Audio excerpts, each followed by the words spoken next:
Hey guys, it's your boy Sundown. This is gonna be my Nanatsu no Taizai, or the Seven Deadly Sins, chapter 330 review. Struggling, much like the Demon King. This entire manga. I think that's a comment that pretty much everyone has made. But let's trundle through this chapter because I watched Griever's review from last week. It says chapter 329, and his take on like the psyche of Zeldris and the comedic side of the chapter was kind of refreshing, and I liked how it was it was pretty much completely different and completely opposite to what my opinions of the chapter were, but it has changed my opinion somewhat.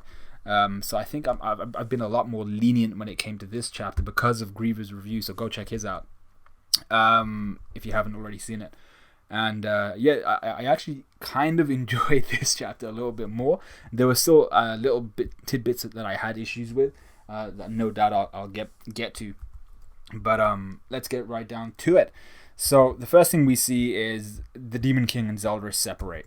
I was, pretty straightforward, happy about it, all good. But the Demon King is now just like a bunch of commandments. He's just the 10 Commandments at this point. So he literally tries to his demonic aura, his darkness, tries to reclaim Zeldris. But Ban has an awesome moment here where he shows off a little bit of his speed. He's able to whip Zeldris away from the Demon King and back to the Sins.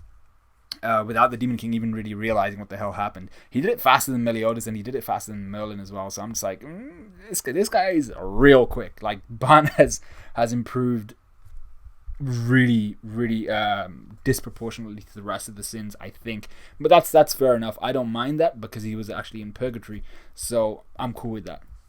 Anyway, Zeldris Zeldris wakes up after Gelda thanks Elizabeth.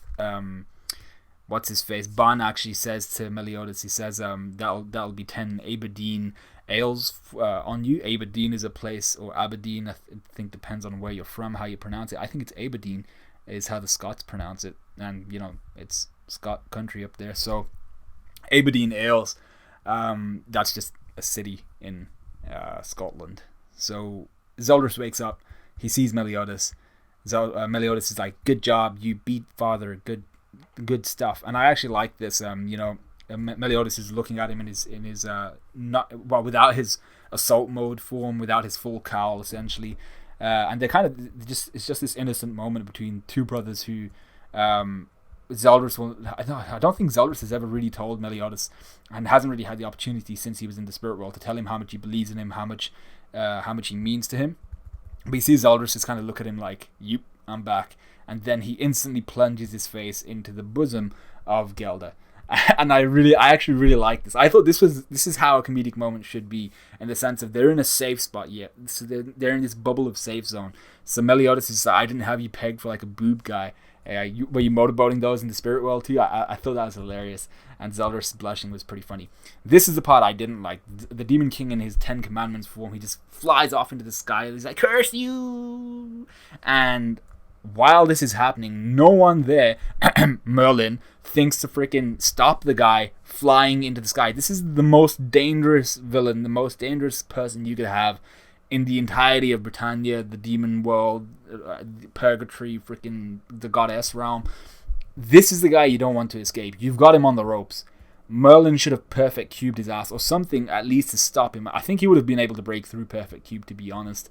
But Merlin should have done something. Instead, she was just like literally the Demon King disperses in the sky like Dragon Balls. This is exactly what it looks like. And she's just there like, it can't be. I'm like, bitch, you should have done something before the it can't be. I think a lot of you will agree. Merlin, like, she should have done something at that point in time. So what the Demon King has done is he's dispersed his commandments and therefore his like soul essentially across the realm, and he's absorbing the land, literally absorbing the land. So like any animals, trees, and all that stuff, I think all their life force is going into him. He's using them as his vessel, and he's using the actual physical earth as his vessel. So what he's decided to do is, Meliodas and Zeldris have both kicked him out. He can't use his top two priorities as vessels. So Merlin actually gives the explanation. She's like, he plans to make the land of Britannia itself his vessel. And I gotta admit, Nakaba really outdid himself here with the artwork. It was fantastic. When you see that earth just lifting, and you can see the darkness beneath it, you can see that kind of Davy Jones tentacle stuff looking thing around his chin.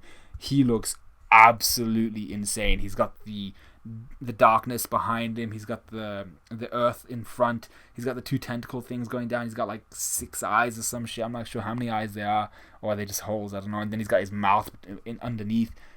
He just looks absolutely Davy Jones on steroids from Pirates of the Caribbean. That's exactly what he looks like. I'm gonna skip over the Hawk stuff because I'm really hoping Hawk and Hawk Mama have really nothing to do with the outcome of any of this. It was just kind of like an interlude in the chapter. We then see Zanetti and Jenna looking over at the Demon King, thinking, "Yo, shit, that's absolutely insane. We gotta get Meliodas out of here." We see everyone basically shitting their pants. Hauser, Gilthunder, Griamore and Gilthunder are both with their ladies. Hauser, they're looking kind of lonely. We got Batra, they're like, "It's all over. Nothing can be done. We're all gonna die. I'd like to pray to the Lord," and all that type of stuff. We have Elaine. Seems pretty calm. Matrona looks like she's shitting her pants a bit.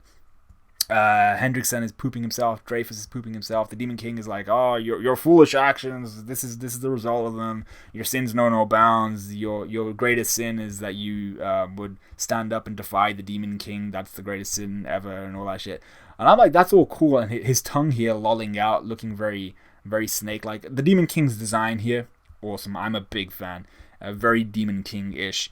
But the Demon King here notices something, and I was. This is pretty funny in the sense of, and you see Elizabeth here. She seemed to be sweating a bit, but she looks over at the Sins, and they're all of them are completely calm. And Zeldris kind of summarizes this quite well.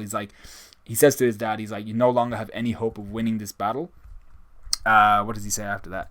Does he even say anything after that? No, he doesn't even say anything after that. He's just looking at the 7 deadly sins, all calm, all collected, all smiling. Freaking we got Escanor just looking straight up like Endeavor. Everyone's posing, looking awesome, and like I would usually rip a hole into this, but it just looks so damn cool. It does look pretty cool. It's cheesy as fuck. It's very fairy tale-ish, but I was kind of low key like that looks kind of cool. Ban looks insane. Endeavor, Escanor looks amazing, and even Diane's looking the part here. She's just there like looking awesome. They all say something really cheesy. I was like, okay, I'm not going to really focus on what they say. Ban and Escanor don't really say anything that bad. Escanor just says, "My anger is maxed out, Demon King," and Ban says something like, "Let's go kick his ass already." And then Meliodas is just like, "Alright, let's do this." As the captain, he's ready. He's not even in his assault mode. But my issue here, the only issue I really had, is the Demon King knows full well that Meliodas and Zeldris were his top 2 contenders, his top 2 options for vessels, right? So once Meliodas kicked him out, GG. But then he realized, oh shit, actually I got Zeldris right. He can take me on, Aha style. And so once he possessed him and got kicked out, it's really like, this is a dire situation. You're in between a rock and a hard place. You're up Shit's Creek. You're up Shit Creek without a paddle. Really, really bad situation essentially. And what does he decide to do? He decides to essentially become a golem, and this is what I thought was going to happen when he dispersed. I was like, what's going to happen here? And then I saw the earth kind of blackening, and I was like, oh my god, he's going to become a golem. And he's essentially, that's exactly what he's become, a golem that looks like Davy Jones, which is awesome. But also at the same time, I'm like, you've become a larger target and all that good stuff, and yeah, maybe you'll be able to utilize your power, but nothing would have been as good for him as A, Meliodas, and B, Zeldris. So if this is your third option and the Sins were already whooping your ass in the first 2 options, this is literally part 3 of something that should have ended after the part 1, the Meliodas phase of things. And then we got Zeldris, and that kind of dragged on a bit, and I didn't really like it because it was basically a replay of part 1. And now you're going part 3 where it's just like, alright, cool dude, like you need to stop possessing shit because you've lost out on your first 2 options. This third option isn't going to be a great help unless there's something like the Demon King can release more of his power because it'll flow through the earth or some shit. And the earth was infused with the water from Salisbury Lake or some shit like that. I don't know. But I have a feeling like something stupid's going to happen. Like now Arthur's going to come back. He's going to stab him in the eye with Excalibur or something and purify the Demon King, much like, what's his name, Zaratras, Was it Zaratras?